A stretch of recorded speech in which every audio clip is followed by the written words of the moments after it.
প্রার্থী পাবে কিনা মানে এটা না পাওয়ার কোনো হয়তো কারণ নাও হতে পারে, কারণ আওয়ামী লীগের একটা বড় রাজনৈতিক দল ছিল। এখন ২ নম্বর বিষয় হচ্ছে কিন্তু প্রার্থী কতটা সাহস করে দাঁড়াতে পারবে সেটাই বলছিলাম। মনে করতে হবে যে সিচুয়েশনটা তার জন্য অনুকূল কিনা, সেটা আর একটা প্রশ্ন।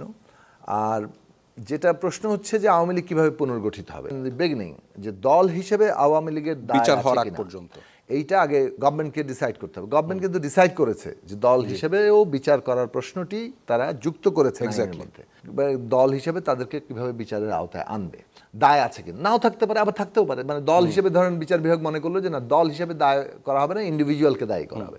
আবার বিচার বিভাগ মনে করছে না দল হিসেবে তাদের দায় আছে, এবং সেই আলোচনাটা হলো। তো সুতরাং ওইটা হচ্ছে একটা গণতান্ত্রিক এবং ন্যায়সঙ্গত ন্যায় বিচার পাওয়ার অধিকার আছে, নাহলে তো অপরাধের শাস্তি যে যার শক্তি অনুযায়ী দিয়ে দিবে, সেইটা তো কোনো রাষ্ট্র গঠন করবে না। ফলে সেই জায়গা থেকে আমরা মনে করি ওইটার পথে যাওয়া উচিত। এটা আমাদের হাতে নাই, এটা মানে আদালতের মীমাংসা হয়ে ডিম মারা কিংবা মির্জা ফখরুল ইসলাম আলমগীরকে মানে তার মতো একজন সিনিয়র পলিটিশিয়ানের সাথে যে মানে তাকে বিহেভটা করা, কিংবা সবচেয়ে বড় ব্যাপার হচ্ছে তাসনিম জারাকে যে ভাষায় গালাগালি করা হয়েছে। মানে ধরেন সবার তো দৃষ্টিভঙ্গিটা বেরিয়ে আসে না। Event is the real dialectic of history, মানে ঘটনায় কিন্তু মানুষকে চিনিয়ে দেয়, তাকে ভালো মতো বোঝা যায়। অনেক নীতিবাক্য অনেকে বলতে পারে, কিন্তু আসলে হচ্ছে ঘটনার মুখোমুখি এসে নিজেকে উন্মোচিত করে।